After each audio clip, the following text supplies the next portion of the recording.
UDS has come and gone. We're going to do our little breakdown on Top Cut because I do want to talk a little bit about how this overall event went, because Shaddolls, we only saw one at the Top Cut tables at the end of round 8, and it took one Shaddol duelist to climb all the way up to second place to make me smile and see that, you know, this right here, these are worth the hot pickup.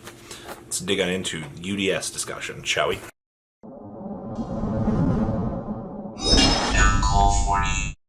Alright, so breakdown on Top Cut here. So Carl Launcher Store always making the best graphics. We're borrowing that from them. So we had 10 Spiral decks in Top Cut. Alright, that's a very large number. It's about what we expected. Spyrals are that big bad boy deck in the room, because obviously they have the most consistency for really what's going on right now. I mean, you killed the rest of the meta. Now we have to rely on the one-of deck to actually get places. Thank you, Magician Soul. Now, in the long run, we had 6 pure, 2 danger builds, and then we had the 2 copies of the Scrap build. Scrap actually ending up getting 3rd place at the event, but Scrap build was the version that got the furthest into Top Cut, which was very interesting to see that. So no real surprise there. Now, the thing that caught my interest was the Lunalight variants. Now, if you guys haven't been keeping up with more of the metagame, I kind of neglected decks last week to upload everything from the Indie Regional, but there's been a lot of Lunalight building. Now, this deck hasn't done fantastic. I mean, it's been getting regional tops here and there, but there's been a lot of what can we do to make this. I've seen Time Thieves merge with the deck. I've seen no Time Thieves. I've seen Pure, actually. And of course, you got like the Danger Engine splashed in. And then from this event, we had 4 of them in Top Cut. We had the 1 Pure build, 1 Danger build for combo ability, and we had 1 Utopic, which means to tell me that somebody's out here playing some rank up stuff for, would it be Zexal, right? And then we had 1 Zodiac Fire Fist build. Now, the builds that are playing the Zodiac package, they're playing Zoo as a way to step up into Utopia double to do that cheese OTK a little bit faster. Alright, and once you connect that OTK, you basically win, because 10,000 over your opponent's monster literally is the game. But we're seeing a lot of players opting to actually go with this path now. So leave it to Striker to kind of teach us that. And speaking of Striker, it's not a single Sky Striker deck that made this event. I've only seen 2 Striker decks actually survive and do well out of the, I believe it's been the European side of the game. Most of the builds are relying on Mystic Mind to help stall the game, but not a single one of these things in Top Cut. So that's a real interesting thing.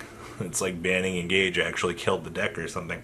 Also, no Thunder here, which was interesting. Then we had 4 Altergeist. Alright, let's call this what this is. You know, we all knew that Altergeist was going to be here. We had like a 6-6 split at the end of round 8 when we did coverage, the breakdown yesterday. Doesn't surprise me that this deck is actually doing what it's meant to do, this format. 4 is a little bit of a low number, though, don't you think? Set 4.backrow.deck. Maybe not living up to its hype here. Now, this was my interesting point here. So, all 3 of the Shaddol decks were Shaddol invoked. None of that pure garbage, by the way. So, I'm only saying pure garbage because a lot of my comment section was like, oh yeah, all these Shaddol decks are doing bad because they're playing pure. Alright.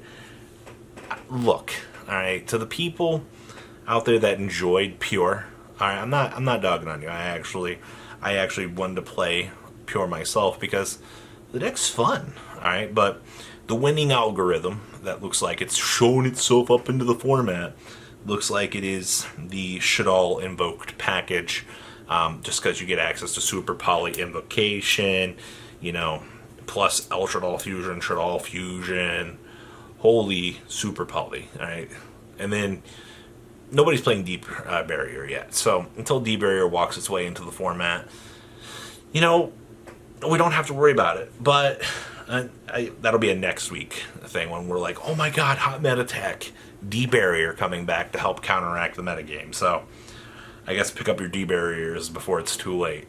Before you're like, oh, nobody told me. I literally just said it.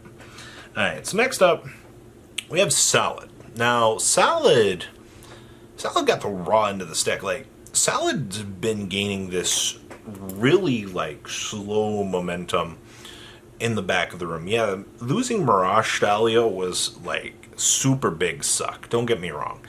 But the deck is still evolving. The deck has not had any major issues. Yeah, losing Mirage Stalio was a setback, but you're still the same control Roar Rage deck that you were with hand traps, Bale, and X to protect your monsters.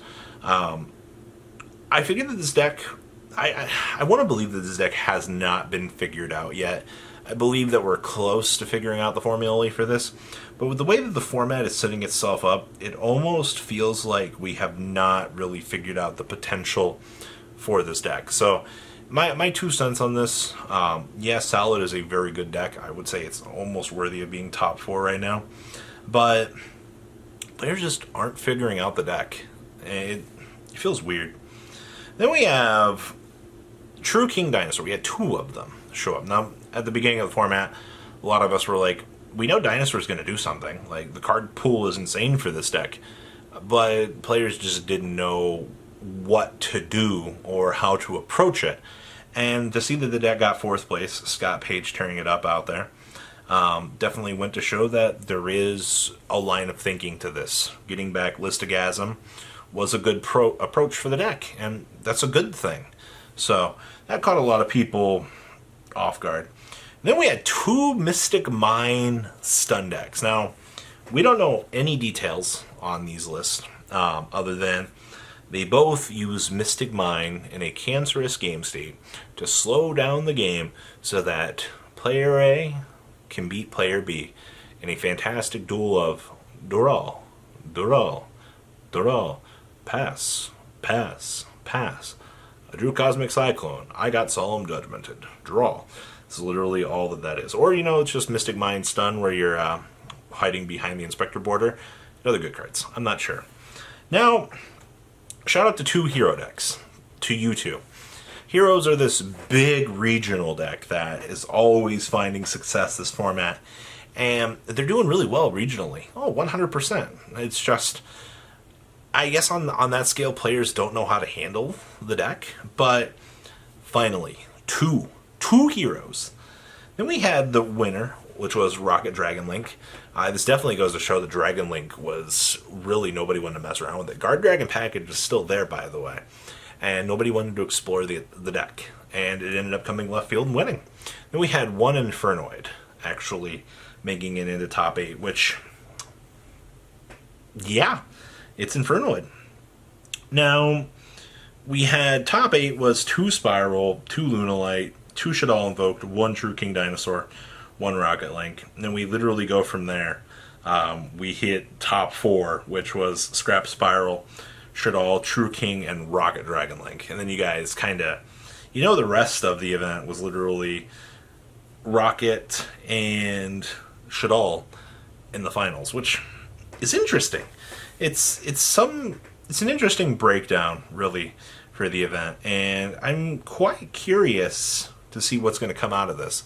Interesting things from the event. No True Draco. That doesn't surprise me, alright? The Unga Bunga deck, still there. No Subterror in Top Cut. So many people were literally sniffing that deck's cooch this whole format. They're like, I smell Shaddol, or I smell Subterror. Nowhere. Not a single one in Top Cut. No Sky Striker. Doesn't surprise me. I don't think the deck's that good. Deck's very fun. Don't get me wrong. No Thunder in Top Cut either. It's almost like losing your Floodgate. Really hurt that deck. But, doesn't mean that the deck still won't do good regionally. This is just one event, which is, I think, the more interesting part of this. Such interesting results from everything that we've seen so far.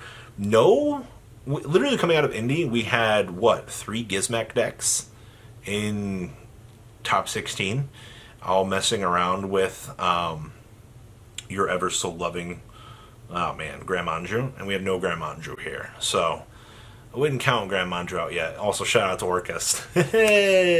Yeah, good times. That deck is dead until next set. So, what do you guys think about the event? Please leave a comment down below. Tell me what you guys think. Well, guys, I'm out. Peace. The ride never truly ends. Thank you, patrons, for helping support the channel. Without you guys, I don't know if I'd still be doing this. And for those of you that like Cardfight Vanguard, FanCool40 is here for all your content needs. And those of you asking if I sell cards, mcoolgames.com for all your trading card game needs. Check the description for more interesting info. Thanks for watching, guys.